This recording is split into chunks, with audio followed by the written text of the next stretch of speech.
everyone, welcome to this week's episode of Rights for Women. Rights for Women is a podcast all about celebrating women's voices and supporting women writers. We chat to women writers about their writing process, the highs and lows of the writing life, their new release books, their old release books, sometimes about the business of writing, and always about the joys and the things that we love to celebrate about being authors. Obviously, because we're talking about books and writing books, the podcast is definitely reader friendly. And I love that I'm getting some great feedback on the podcast from both readers and writers. Before we start today's podcast, I'd like to acknowledge that this podcast is recorded on Dharawal country and pay my respects to elders past and present. And just a little reminder that there could sometimes be a little bit of cheeky language. So if you do have little people around while you're listening to the podcast, just be aware of what could be coming up. Nothing like that in today's session though, I don't think, because today's session is actually a solo session where it's just me in your ears and on your screens if you're watching this on video. And today's episode is really an Ask Pam Anything episode. So this was something that we started back in the day when Kel and I were doing the episodes, and we did have a few of them as the episodes were rolled out.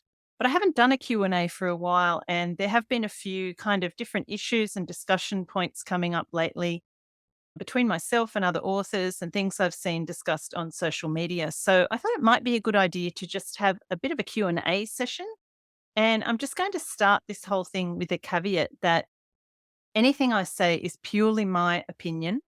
I'm not the god of publishing and writing, and there are obviously going to be a multitude of opinions on the answers to any of the questions that are asked in this episode.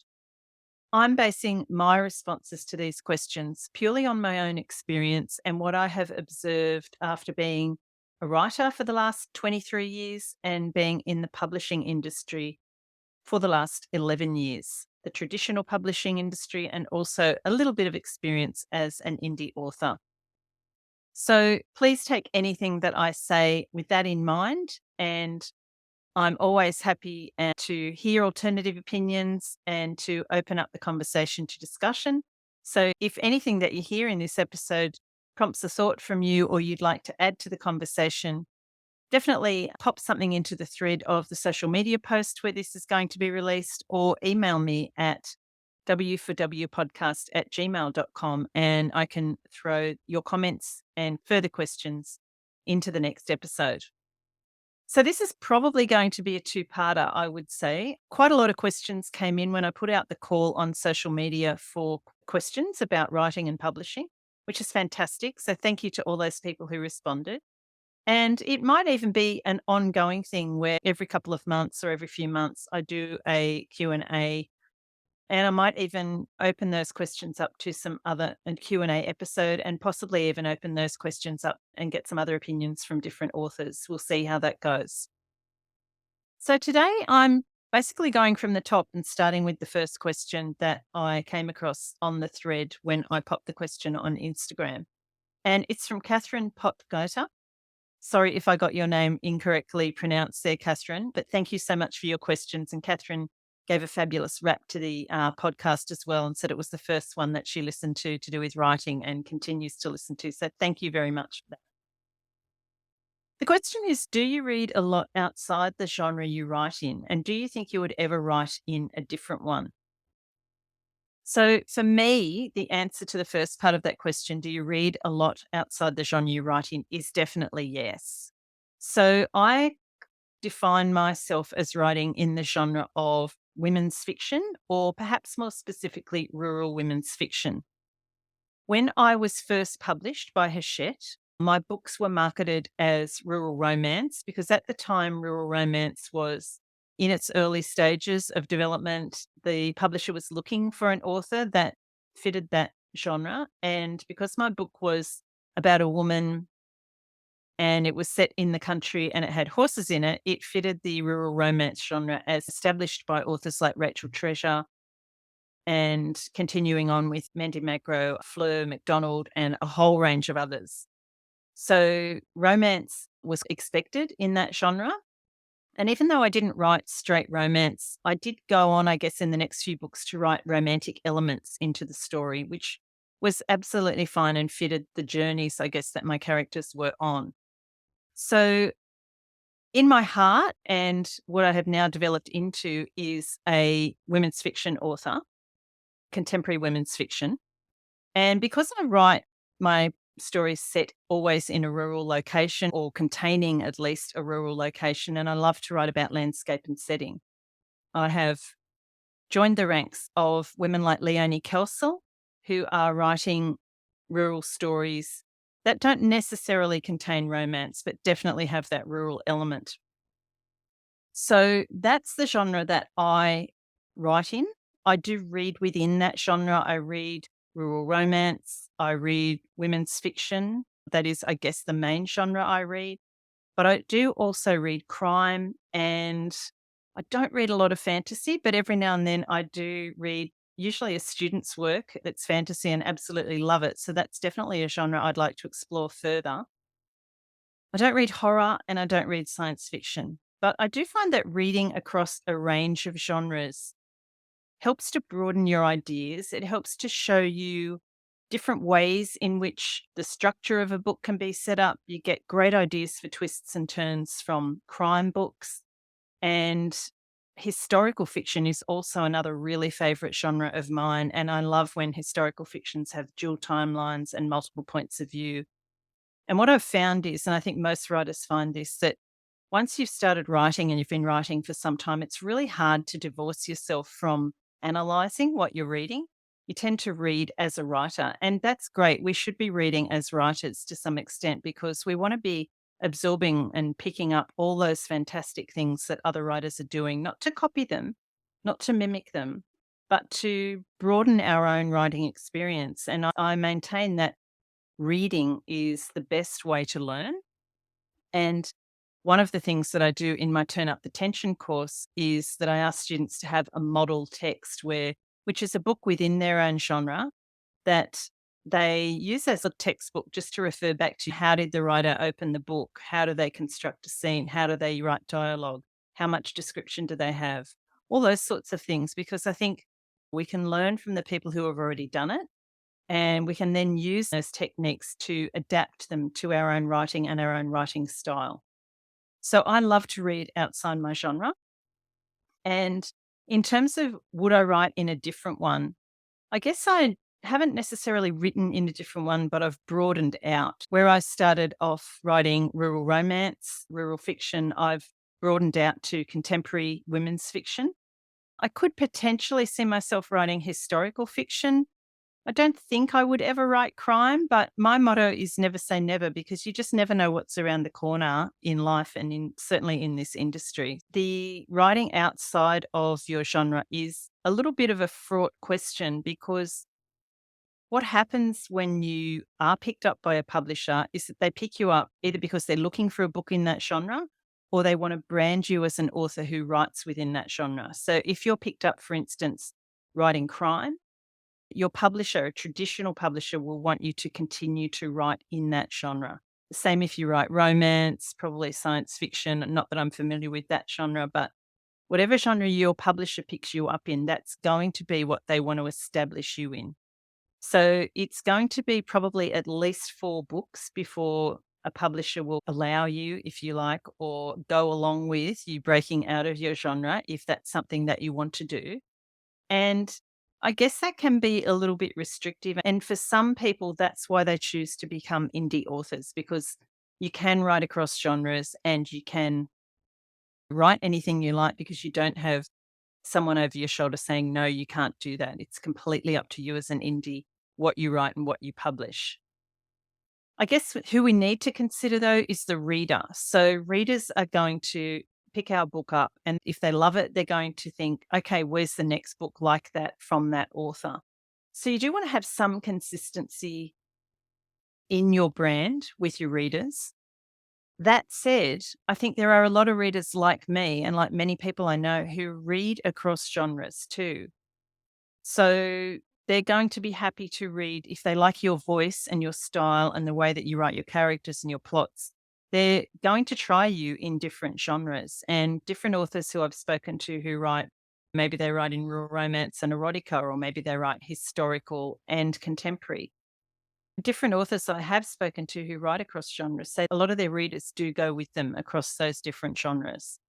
So, in terms of writing outside your genre, I do think it's good to establish yourself in a particular genre first, as a traditional publishing house would want you to do. And then once you have earned your stripes and you really have the burning desire to write in something outside of that genre, I always believe you should follow your instincts and go with what's in your heart and what you really want to write. But yeah, you did need to realize that some readers won't go with you while others will and will be happy to. Okay, so here's a really big question from Catherine. Do you have any strategies for fighting fear, the fear of writing something bad, of not being good enough, and overwhelm? She's given fear and overwhelm capitals, made them pronouns. Overwhelm being, how will I ever get this done or keep track of everything? When they sit down next to you at your writing desk. So, how would I suggest fighting fear? Fear of writing something bad, of not being good enough. And how would I deal or suggest dealing with overwhelm, keeping track of everything and getting everything done? Okay, let's tackle fear first. And I honestly think that the biggest thing behind procrastination, and I am the queen of it, believe me, is fear. No matter who you talk to in the author world, we've all felt it. We all constantly deal with it. It doesn't matter if you've had one book, two books, five books, 8 books, 10 books. There would be very few authors out there who don't feel that fear every time they sit down to write a new book. And every time, for some of us, every time we actually sit down to, I actually physically feel that fear in my bones. I have this absolute resistance to sit down and write, despite the fact that I've been writing now for, as I've said in the last question, 23 years. I've been published for 11. There is always that fear of, is this going to be good enough? Is this going to be rubbish? Am I wasting my time? All those questions are fear based. And it's completely normal to feel that fear. It is widespread amongst writers. And I think, in fact, anybody who is creating something that is going to go out into the world, if we're just writing for ourselves and we're never going to show it to anyone, it's going to stay in our diaries or our bottom drawer, we probably don't feel that fear. We wouldn't feel that fear. It's the fear of being judged, of being rejected, of being ridiculed. And certainly when you are writing something that you hope will be published one day, that fear of rejection can be absolutely crippling. There's another question that I've got along these lines, which is about that whole fear of rejection thing, which I'm going to go into a little bit further in that question. But for now, in terms of strategies for fighting that fear, I honestly believe, and I've learnt this through practice, that the only solution is to sit down and write. And to do that by blocking out any idea that this has to be good, this is going to be published, somebody is reading this. And I think the important thing here is to really differentiate between the writing process for drafting a story and then the editing or revision process. When we're drafting a story, it's all about getting the idea out on the page. It's about learning who the characters are, finding out what the story is. Even if you're an outliner or a planner, you are going to learn new things along the way. Sitting down with that kind of excitement and thinking, great, what am I going to learn today about this character? What is she going to say? What's going to happen? Where is the story going to go after this writing session? Trying to approach it with a sense of curiosity. And this is one thing that I picked up in a conversation with Holly Ringland in one of our chats on the podcast. And I think it's a really great way to try and tackle this idea of fear is to turn it into a sense of curiosity.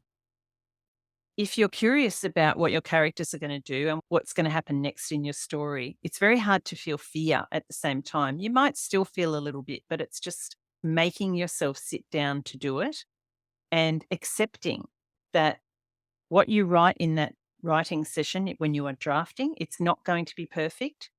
It's going to need revision. It might even be deleted in the end. but it's part of the process. And understanding that process, that drafting is about creating and coming up with ideas, and that just by sitting down and doing the writing, we will unlock something within ourselves that allows the story to be told. Some days that the words are going to flow and they're all going to come out and you're going to look at it and go, wow, did I write that? Where did that come from?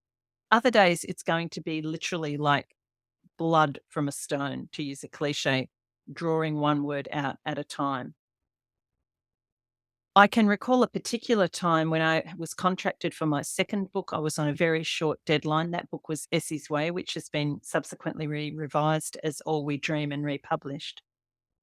And I had this period right in the middle of the book, and that the middle is often the bit that gets us, where I just could not write anything. I just was absolutely crippled by fear, but I knew that I had a deadline and I knew that I had to get it to the publisher. The release date was set. It was a very short time frame. So I just sat down after a couple of weeks of this, of just continuously procrastinating and looking for reasons not to write. I sat down and just thought, right, one word at a time. Don't worry about what word it is. Even if you're repeating something that you've already written, just get it down. Get one word down, get the next word down. Let go of the sense that it has to be good or perfect, because it can and will be revised. So I found that just doing that and forcing myself through it was the solution. Again, even though I know that now, I still do the same thing. I still procrastinate. I've been doing it for weeks when I'm having to go back to a book that I'm halfway through and that I do have a deadline for this year. So it's not something for me anyway that goes away. It's always there. It's a continual battle, but definitely taking action is the best way to get through that fear. Sometimes you do need to give yourself some space. You do need to give yourself a break. Take yourself for a walk. Walk in the bush, walk by the beach, walk in a garden, get out into nature. Let yourself have some thinking time, some space for your creativity flourish. And sometimes talking the problem through with a fellow writer can be really helpful as well, because they're the people that are going to understand how you're feeling, and they're going to be the ones that are prepared to listen and talk you through that. So, strategies for fighting fear, hopefully that has helped. Ultimately, it's actually sitting down and doing the writing. I put a post on social media, and I'm sure I've picked this phrase up from somewhere, but the only way out is through. And I think through the writing, you will push through the fear. And the quicker that you get to the desk and do those words, the quicker you will dissipate that fear. The longer that you hang around thinking about it and procrastinating and doing other things, the more the fear will grow. Get rid of perfection. Do what Elizabeth Gilbert says.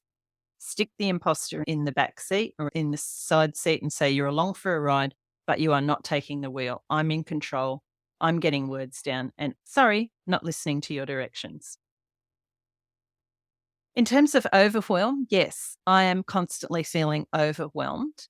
I'm not a planner for my writing, and I'm not generally a planner in life. Every year I buy a diary at the beginning of the year, and I start off really well with great intentions, setting goals, doing all those things we're supposed to do, keeping track of everything by writing it down. And then weeks will go by, sometimes months, where I don't write a thing in the diary. Something else that I'm continuously working on. So I think in terms of overwhelm, sometimes you just have to get to a point where you know your limits. And sometimes we hit rock bottom, or we just cannot get everything done. Things will start to slip, and we realize that we can't get through everything that we want to get through in a day or a week or a month. So an example of that for me is the podcast. I realized last year that if I wanted to get words on the page and I wanted to get writing done, having a weekly podcast where I had to read a book every week, prepare the questions, talk to the authors, and record that interview and then edit it and release it was just too onerous for me to be doing that every week. So I brought on some guest hosts. So I'm still editing and releasing those podcasts, but I'm not in the seat every week, and I'm not having to read a book a week. As much as I love reading, I just couldn't keep it up. I guess thinking laterally sometimes about, can you bring in help? Can you get an assistant? Sometimes people get a virtual assistant to help them if their workload is too much. writing a list of all the things that you have to do is a really great way of trying to sort this out, and then really having a good hard think about, do I really need to do all those things? Prioritizing them. What are the things that have to come first? If you've got a deadline for a book or a short story or something, that obviously has to come first. You have to factor in family time, you have to factor in downtime, recreation time, all those things. So I find writing a list, prioritizing it with numbers, actually deleting things off the list if they really don't have to be done now or done at all, that is really helpful. And when I actually do get to doing that, writing things down in a diary, using a whiteboard is a great way of keeping track of things. And really, I guess it's about listing and prioritizing, getting help when you need it, and really being realistic about how many hours you have in a day, what you can do in that time, and what you need to basically let go of. And another really important thing with that too, I think, is letting go without guilt. So again, using the podcast as a reference, last week I went to the Rachel Johns Readers Retreat, which was absolutely amazing. Met so many readers. It was brilliant, and hung out with fabulous writers, of course, in Harndorf near Adelaide. But I hadn't had time to get an episode edited and released. So I just said to myself, you know what? If the podcast doesn't go out this week, it's not the end of the world. People who are loyal listeners are going to come back next week. And if they don't, there's nothing that I can do about that. It's out of my control to some extent. So you really have to keep your own mental health paramount. You have to, of course, consider your obligations to other people. But when worst comes to worst, you then have to very gently explain sometimes that you just can't do what you had maybe committed to do, that you need a longer time frame. And people generally understand. People are generally very kind. You might get the odd negative response, but being honest and really explaining situations to people, I have found in the past, is the way to go. And really overcommitting yourself, you're just going to end up frazzled. You are going to end up not really achieving anything, and you're certainly not going to achieve your goals in terms of writing or the other things that you want to get done in life. So thank you very much for those questions, Catherine. I hope that you found those answers helpful or at least interesting, and would love to hear your response to those. Okay, I have a couple of questions also from Leanne Lovegrove. Shout out to Leanne, who is also an author and I know a very loyal listener to the podcast. So thank you for that, Leanne, and thank you for your questions. Leanne's first question is, what are your tips for knowing that you have a good story idea and knowing it's worth developing before you embark on the work of drafting a novel? Great question, because we don't want to be spending hours or days or weeks or months or even years sometimes following a story that's not going to go anywhere. So I guess what you have to consider here, I'm going to assume, Leanne, that this is a story that you would hope to have published at some point, so that you are ultimately working towards publication. Always remembering that that first draft, or even the first couple of drafts, we don't want to put too much pressure on ourselves with those. We just want to explore the ideas. So I think sometimes we do have to write a certain amount of words before we understand that this story isn't really going to go anywhere, or at the moment, there's not enough in there for us to develop the storyline.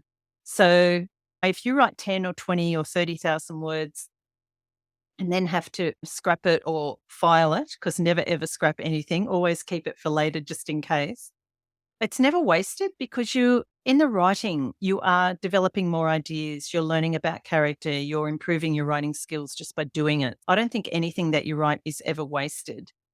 And I guess in terms of when would you know that it would be a storyline to develop, I think if you get to about 20 or 25,000 words, things should start to be developing. So I think the important thing for story ideas is to make sure that you always have a really strong inciting incident. So that point of change very close to the beginning of the story, around 10 or 15%, where the character is hit with a really drastic change in their life, or something that could potentially cause change, something that is going to flip their world in some way.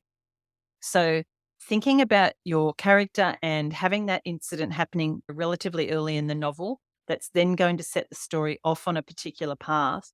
And then also working out what are the resulting obstacles from that inciting incident and what are the variations of conflict that can come as a result of that. Whatever that story idea is, whatever the kernel is, it needs to have the potential for plenty of conflict.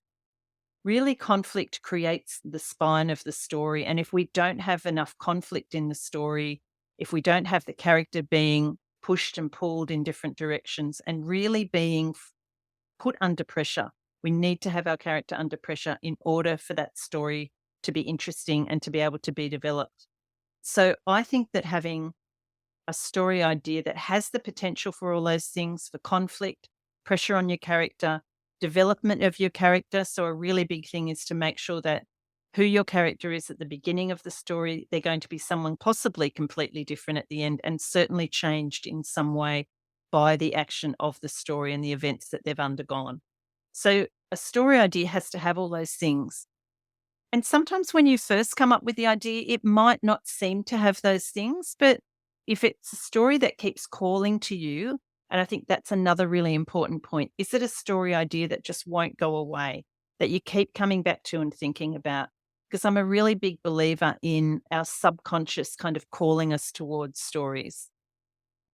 If that story idea won't go away and it does keep calling you, sit down and spend some time with it. Do some brainstorming, do some developing of character, write down a list of possible conflicts and obstacles, and go wild with it. Think about all the really extremes of things that could happen. It doesn't mean that you're plotting the story out necessarily, but you're just developing a whole web of story ideas that are possibilities for where that story could go. And if those things excite you and make you think, oh, yes, then I think you're onto something. And if the story just seems to be hitting roadblocks all the time, it might be something that you need to come back to or let go of. So that's the kind of way that I work around it as well. I'm not someone that has a zillion ideas. I wish I did. But I do find that when an idea comes to me, if I park it on the back burner of my brain for a little while, after a while, I will get some other connected ideas coming in and often a second storyline. And sometimes having that second storyline that you're able to develop with the first one in tandem can really give a strong backbone to your story. So go with your gut, listen to your subconscious, do lots of brainstorming and creative things around that story idea. And if it still really grabs you and is giving you that zing, definitely go with it. Leanne's second question is connected to what Catherine asked, and that is, should we always stick to our brand or are there times to follow your heart and write the story you really want to write?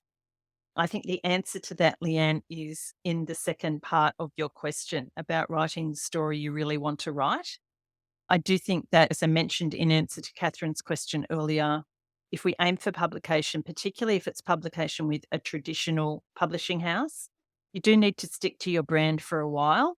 But at some point, I think it is fine to branch out. And I think if you have a story in your heart that you really want to write, then you should actually do it, even if it is within a different genre. I guess in saying that, you have to accept that if you do have a publishing deal, your publisher may not pick that particular book up because they might want to keep you in the genre in which you're already branded. But also, there are numerous authors who write across different genres. But I do think you need to establish yourself in one for a few books, maybe 3, 4, so that you have a chance to develop your audience within that brand. And then once the readers love your writing style and love your characters and the way you tell a story, they'll quite happily, a lot of them, switch with you to a different brand. Some writers choose to use a pseudonym for writing in a different brand, and that's absolutely fine. You can do that. Whereas others just think, nah, it's just too complicated. I am not going to change names. I am going to write under different brands. And you can actually organize that on your website so that when people pop onto your website, they can see you might have your rural romance books on one tab and then your crime fiction on another or your historical on another. So it's just something you have to weigh up. If you're indie, you can basically do what you like. And many indie authors do write across genres.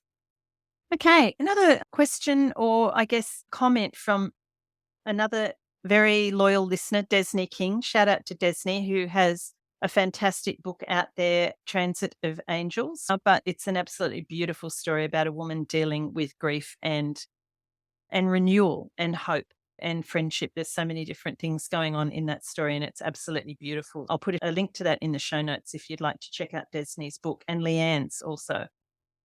So Desney talks about the importance of using professional editors and proofreaders in self-publishing. And this is something that when I self-published the first book that I did indie publish, Cross My Heart, I was really keen to make sure that book could sit on the shelf alongside traditionally published books, and people wouldn't be able to know the difference in terms of the cover, the typesetting and all those sorts of things, but also in terms of the level of editing and copy editing and proofreading that went on within that book. Now, I think for indie publishing, and Desney has asked this question about self-publishing, it can be tempting to just get a friend to copy edit it for you, or maybe just, oh no, I'll just do it myself. I'm great at proofing my own work. But I think the thing is that we always need somebody else's eyes on that work. So whether that's the structural edit where they're looking at the bigger picture and seeing the character development, the plot line, all those sorts of things, or whether it comes down to the copy editing and then finally the proofreading, just done at the end of that whole process. We don't see these things in our own stories. We're too close to them. It's really impossible to divorce yourself completely from your own writing and to be 100% objective about it. And often we're not very objective about it at all. We've probably all picked up books, both trad and self-published, where there have been the odd typo and things like that. And sometimes there is more than the odd one. And I think you're doing yourself a disservice there if you don't spend the time and the money to have your work professionally edited and to make sure that the work that you're putting into the reader's hands is 100% professional. Because what will happen over time, even if they read another of your books and another, if the same thing is happening, then they're likely to just not buy the next one and to pick up another book that they would hope is professionally edited. I think there is plenty of scope to find professional editors of all types. There are many freelancers around who do an excellent job, and word of mouth is great. Talk to friends who have self-published books if you're new to it, and I'm definitely no expert, having only self-published 2 books. But there is always someone that you can ask, someone you can get help from, and there are always suggestions. There's plenty of great indie forums and groups on Facebook, and there is plenty of information out there on how to go about finding editorial for any work that you do choose to self-publish. So I think that's a really great point, Desney, the importance of making sure that the work that you're putting out there is as professional as it can be, just so that you can pick up and keep your readership and have them coming back to read more.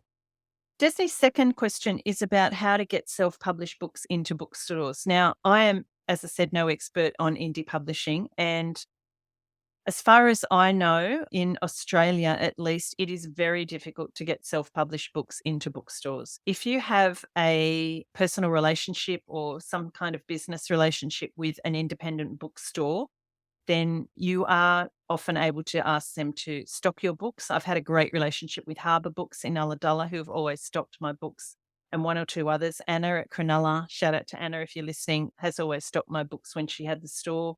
But it is really hard because I guess there are a lot of people out there who are self-published and wanting to get their books in front of readers, and bookstores have traditionally just gone with traditional publishers. And of course, Big W is the biggest bookseller in Australia and has very limited shelf space, and they will only take books from traditional publishers.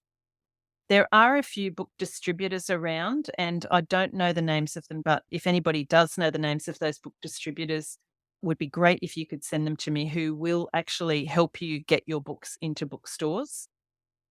I think that's quite a costly process. The book distribution is possibly the hardest part of indie publishing, I think, to be able to get them in physical bookstores. But of course, there are plenty of opportunities to get them into all the online bookstores and then to promote your work through their There are some readers who will only buy books from places like Big W or their local bookstore. So I guess if we can't get them into those places, then we are missing out on that readership, and that is frustrating. But at the moment, as far as I know, apart from those few distributors who will do it for a cost, there isn't really any way other than having that personal relationship and sometimes going around and seeing if you can hand sell to bookstore owners. I know that's how Matthew Riley got his break, and a few other self-published authors who have started off that way and then become traditional. But yes, it's a big problem for indie authors. And if anybody does have any information about how you can get your books into bookstores as an indie, then I would be really happy to hear that and to pass that on via the podcast. Okay, and just to finish up this episode 1 of Ask Pam Anything, because I do have quite a few questions still to go to answer, so I will definitely make a part 2 of this episode, so keep a lookout for that in the coming weeks. But the last set of questions are from my friend and writing buddy Penelope Janu. We write together in the writing group The Inkwell, along with a whole lot of other fabulous authors. And Pen has given me some questions which I will hopefully be able to answer very succinctly to finish the episode off. So the first one is, do you have a daily word count? I don't write daily. There's a confession. When I am in the midst of a novel, like actually actively writing the novel, I aim for a word count of around 2,000 words a day. I find that my kind of optimum amount that I seem to get to without too much trouble is around 1,700. And I don't know whether that's because I first started writing in that style when I did Nano for my first novel, Blackwater Lake. And that's 1,700 words a day. But I do find it's fairly easy to get to 1,700 words. And I do find that daily writing, when I am in the middle of writing a novel, is really important, because you lose the thread of the story, you get out of the characters' heads if you have a break. And I'm at that point at the moment where I'm halfway through a novel that I left to write a novella and I've gone in and out of, but I really need to sit down and get back to that daily word count. So I do aim for 2,000 words a day. If I get over 1,000, great. If I get to 1,700, fantastic. And anything over 2,000 is absolute icing on the cake. Second question from Penelope is, what is my process? That's a great question, and I wish I knew the answer. I think in terms of writing, when I'm writing a novel, I get a general idea. It might be just a glimmer of a story idea, a woman in a particular situation. And then I think on that for a little while until the woman has more of a problem, plenty of obstacles in the way. I think about what the character's backstory might be. I do use onestopforwriters.com a lot. Now, these are the same people that came up with the Emotion Thesaurus and now have a whole lot of resources, including the Emotion Thesaurus, under that website, onestopforwriters.com. So I do sometimes go on to there if I've got an idea for a character and start to flesh the character out. They have a great character profile tool that you can use on there where you can build up all sorts of things, including the character's occupation, backstory, the character's wound, their relationships. And I just find doing that kind of helps me to get more into the skin of the character and to start to work out what that character's problems might be. So I do often start dabbling around with that at the beginning of a story, and I often go back in and out of that during the course of writing the novel if I get a little bit stuck and I'm not quite sure of what did I say about the character's flaw or wound, and can I go back and really deepen that and think about that further. So One Stop for Writers I find a great tool. That's part of my process. I do use the Emotion Thesaurus on an almost daily basis when I'm writing, because I dip in and out of that trying to come up with ways to show a character's emotions rather than to tell them. And then basically I just sit down and write, and I tend to get to around 20 or 25,000 words before I hit too much of a roadblock. And then I go back, look at what I've got. I'll often rejig the beginning, and I find that if I get the beginning, then I have the foundations for the rest of the story. I often still am changing the beginning by the time I get to the end, because I don't think you really know the beginning of your story until you do get to the end, particularly if you are a pantser or a discovery writer where you're finding out about the stories and characters as you go. So there is constant tweaking going on. But once I get that first quarter established, I like to then go all the way through and try and write without looking back too much. Although in the last couple of novels I've written, I have taken up Pen's advice, actually, or Pen's practice of writing a section in the morning, revising it later in the day or the next day before I then write the next scene, because it helps to familiarize yourself with what's happened in that scene. You can change some of the things that you've had a different idea on overnight, and then it gets you set up to write your new scene. I sometimes sketch out for a scene what the main things that are going to happen in the scene are. So what is the character's goal? What does the character want in the scene? What are the obstacles to her getting that goal in that scene? Who else is in the scene with her? The setting. So I do make rough notes in Scrivener. I use Scrivener to write my draft, and I use the index cards on the noteboard to do a little summary description of the scene before I launch into actually writing the scene. And then I go back and tweak both of those. So the first quarter gets a pretty thorough going over, and then I try and write all the way through, just going backwards and forwards over each scene as I write it. And then, of course, I try and let it sit. If I've got time and I don't have too tight a deadline, I will let that sit for a couple of weeks. The longer the better, really, so that you actually can come back to it with an objective eye. Then I read through the whole thing without making too many changes at all, just to get an overall idea of the character and the storyline. And then I go back and start moving scenes around, fixing scenes, making sure that all the characters have goals in those scenes, and then doing that probably multiple times until I actually get it right, and then printing it out and reading it on paper, and definitely reading it out loud before I would send it off to anyone for submission. So it's a very quick rundown on my writing process, which has changed a little bit over the years. And I used to just start with one thing all the way through without looking back at all, and then just seeing what I had. But I do a little bit more backwards and forwards these days. Do you write your scenes in order? Yes, I pretty much do. I'm a chronological kind of gal. I do sometimes write a scene out of order if I just have a very sudden, I've got to write that scene. That doesn't happen very often, though. I tend to just be in the flow of the storyline and write the scenes as they happen chronologically. And every now and then I will move a scene around, particularly because I do use Scrivener. I can move the index cards around, and I can move it around within Scrivener. So I love that aspect of that writing tool. And then finally, which I think is a great question to finish this episode on, what sparks your creativity? Such a good question. I think when you've written multiple novels, it can be hard to try and come up with new ideas. For me, it's usually things that I hear in the news, or often stories that I hear via friends or friends' experiences that I then fictionalise.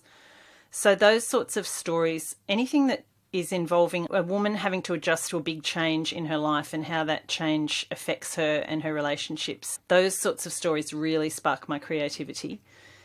Other things other than that kind of spark my creativity, I would say reading generally sparks my creativity. I often am very inspired by reading the works of other authors.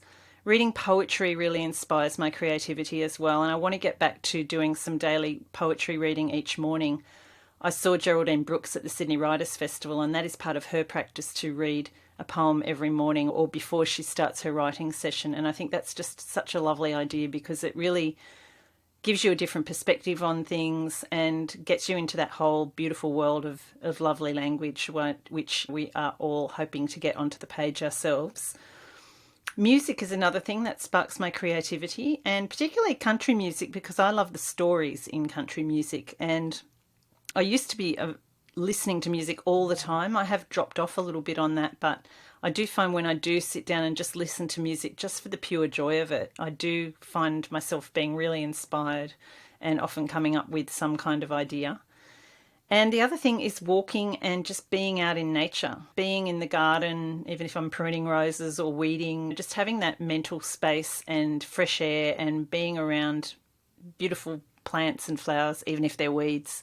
But also walking. I'm very lucky to have a lot of bush on my property, and we have walking trails through there, so I can just go off for a little bit of a jaunt around the place with the dogs, and just take myself down and sit at the creek and listen to the burble of the water. And I find that is very inducive to creativity. The other thing that doesn't necessarily sparks my creativity but gives me a complete mental break is riding my horse. So when you're riding your horse, or you're riding an animal that is unpredictable, even though they have been trained. You never quite know what they're going to do, as much as you do trust them and develop that trust. But it's great to have that mental break and just to be doing something where you are completely absorbed in it. A little bit like meditation, and that's something else that I do love to do, but I haven't been doing enough of, so something I definitely want to get back to and combine it with my writing practice. So there are a few things that I do to spark my creativity. I need to integrate them into my daily practice a lot more thoroughly, I think. I'm a bit hit and miss with some of those, but I think anything that we can do that sparks our creativity, gives us a new perspective, gives us some clear headspace, is only going to benefit our writing. Thank you so much for those questions, Penelope, and I would love to hear how you do all those things and hear a little bit about some of the listeners, what your process is, what your how you spark your creativity. So feel free to drop an email or to pop something in the socials when this goes up on social media. So that's it for episode 1 of Ask Pam Anything. And I hope that you have found these responses useful. As I said, they're purely my responses, and somebody else would answer those questions completely differently and possibly a lot more succinctly. But there you go. I am a bit of a rambler. That's it. Thank you so much for your questions to Penelope, Catherine, Leanne and Desney, and to everybody else who sent in questions. I'll be addressing those in the next episode. So that's it this week for Rights for Women. Thank you for listening. If you loved what you hear, if you like what you hear, it would be great if you could pop a review on whatever podcast platform you are listening on. And the reviews are a little bit similar to book reviews and things like that on Amazon, where it pushes you higher up the rankings and it allows other listeners to discover the podcast, which would be wonderful. If you would like to join my Patreon program, you can check that out on the Rights for Women website and at patreon.com/rightsforwomen with the 4 in the middle. And you can support the podcast for a small amount each month and get some bonus materials there that you can find out about via Patreon or via the website. So that's it for this week's episode. I hope you've enjoyed it. We have plenty more episodes coming up with some great guest hosts on the horizon. And remember that every word that you type, you're one step closer to typing the end.